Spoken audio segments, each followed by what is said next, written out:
I've been doing real estate for over 26 years, and I've done over 200 deals right here in Puerto Rico. Today, I'm going to show you the exact system I use to find cheap properties that make me money. First, we're going to talk about estorbo público. Every town on the island of Puerto Rico has its very own list of blight properties, or properties that are sitting abandoned and distressed, and they're trying to figure out what to do with them. I've seen locals make friends with the politicians who are in control of this list and get fantastic deals. This one that I'm telling you guys is a part of the roadmap. I'm talking to you as a local because it really hasn't worked well for me.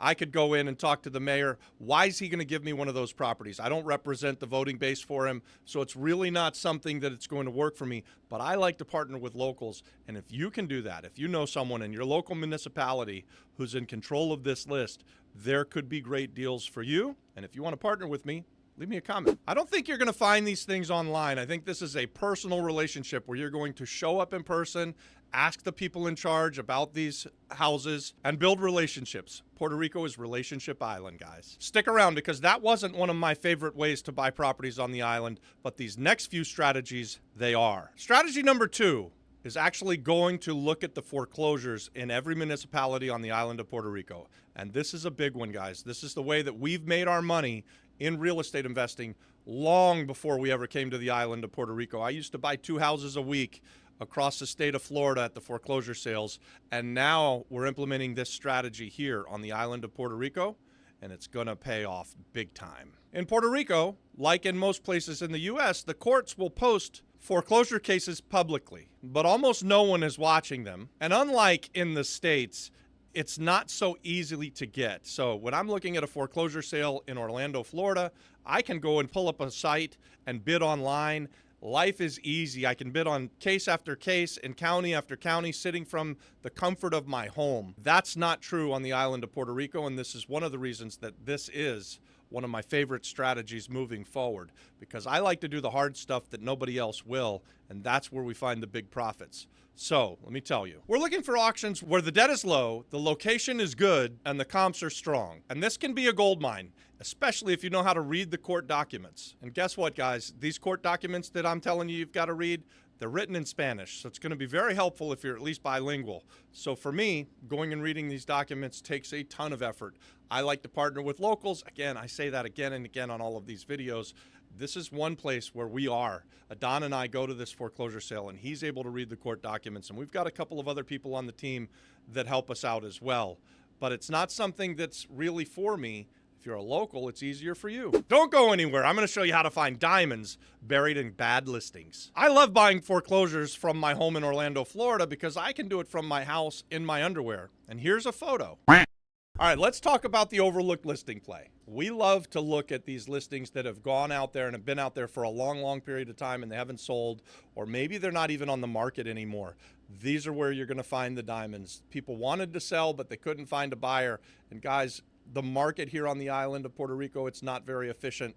So there's a lot of these, and they can be gold mines. Remember I said this is Relationship Island. You've got to make a lot of phone calls. You've got to call on these old listings. Maybe you need to track down the sellers and get away from the realtors who weren't able to sell them. But you might be able to contact the realtor, and he's still in contact with the seller, and there's still a deal to be had. So don't give up in either scenario. Guys, and you know the listings I'm talking about. Listings where they try to say that the house looks good enough that you should buy it for top dollar. When you look at the pictures, it looks like a piece of junk. We like to call them El Dumpo. Sometimes I call them zombie houses. Basically, it's bad marketing in an inefficient market, and they just don't sell. So that's an advantage for you, the real estate investor. And when I was starting out young, one of the main ways that I made a lot of money was taking listings that realtors were putting out there and marketing incorrectly. And then I would make them a lowball offer. I would get it under contract, and I would take the same house. This is back in the day when we did things through the newspaper, and they would have it out there as beautiful 3-bedroom, 2-bath house in Conway, Florida, and you can buy it for $120,000. And I would offer them $60,000, and then I would get my offer accepted because the house wasn't beautiful. It was a piece of shit. It looked terrible. And nobody who was going to look at it was going to buy it. They felt duped. They felt like they were being taken advantage of. So I changed the script. I'd get it under contract for $60,000. I would run my ad that would say handyman special, or bring your paintbrush and your hammer, or El Dumpo. Anyways, the point is I would let people know that what they were looking at was something that was distressed, and I would say things like, buy it for $70,000, put $10,000 in it, and then sell it for $120,000. By changing the ad, I was able to sell, I would say, dozens, maybe even hundreds of properties that way. It was literally a gold mine, and all I did was market a little bit differently than the realtors who had the listings. That can be done, my friend, on the island of Puerto Rico right now. All right, guys, next I'm going to show you the boots on the ground method that works better than any app, and we call it driving for dollars. I've been a real estate investor, like I said, for over 26 years. I have always employed this driving for dollars, and I do it even more now that I'm on the island of Puerto Rico. I talked about how inefficient the market is here. So driving for dollars and finding these properties that are for sale, this is just another way where if you put in the effort and you put in the time, you're going to find the deal of a lifetime. And here are the signs that I'm looking for when I'm out there driving for dollars. No electric meter. Boarded up windows, or here it could be blocked up. So when they board up a house on the island of Puerto Rico, this is a fun fact, they don't use plywood like we do back home in Florida. They actually take cinder blocks and block in the windows and doors. Pretty freaking cool, huh? So when I find something like that, I snap a picture and I start trying to find the owner. A lot of times what I'll do is I'll get out of my car and start walking around the house until the nosy neighbor, there's always a nosy neighbor even in Puerto Rico, comes out and asks, who the hell am I and why am I there? And then I say, hey, I'd like to buy this house. Do you know who happens to own it? Most of the time, I don't get very far with it, but every now and then, I get a phone number and I get in touch with the seller. And when I do, I know that I've got a distressed seller. I know that the house is in distress. I've been there, I've looked at it. And when I'm talking to them, I'm able to make great deals because of it. What happens a lot of times on the island of Puerto Rico, why these houses get left and abandoned, is because people die. And when they die, the inheritance goes from person to person to person, and you get this daisy chain where 10 cousins own it, and they're all in the States. No one lives on the island of Puerto Rico, and they don't know what to do with the property. And we provide a solution for them. As real estate investors, you get paid for the solutions you provide, or say it another way, you get paid to solve the problems. So if you can solve the problems for these distressed sellers, you can make a lot of money. And I think back on it, and I would say this is how I found some of my most profitable deals on the island of Puerto Rico. All right, hang tight though, because my next move is where the real secret sauce comes out. You see in my videos, these steps, they build on each other.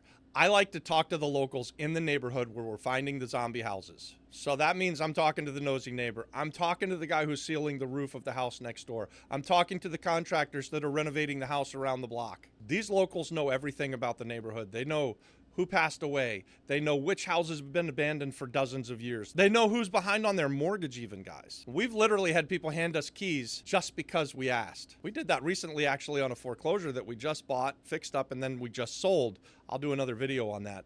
But we were looking at it to go to the foreclosure sale, talked to the neighbor, and she said, here, I have the keys. And we got to go in and see the entire house, which gave us a big advantage when we were at that foreclosure sale because we got into the property and no one else did. You still with me? You should be. I'm about to show you how we scale this. And this is one of my favorites, the Rainmaker system. This is, we'll call step 6. Guys, I love me some Rainmakers. Here's where it gets good. I teach other people how to find these deals and we close them together. That's what our Apex community is. It's not just a group, it's a machine. We've got folks closing their very first deals, flipping houses, doing the buy and hold method, and even wholesaling. All here in Puerto Rico and throughout the USA. And if you want to build wealth, you don't need 100K. You need the right system and the right crew. Join us over on School. The links are in the description. The links are everywhere. Hell, comment yes and I'll send you the link and you can join the free community. And guys, if you're already there and you really want to scale, you want to kick it up a notch, we've got a paid community. And while the free community is great, the paid community is even better, and we're actually actively doing deals with people inside of our Apex community. So if you like that, comment Apex. I'll send you the link for that. It's $97 a month. Guys, it's the best money you'll ever spend. If you want to do a deal with Robbie Krager, the Flip Flop Flipper, join us on School, on our Apex community, and let's go. Let's do some real estate deals together, and let's make a bunch of money. Watch this next.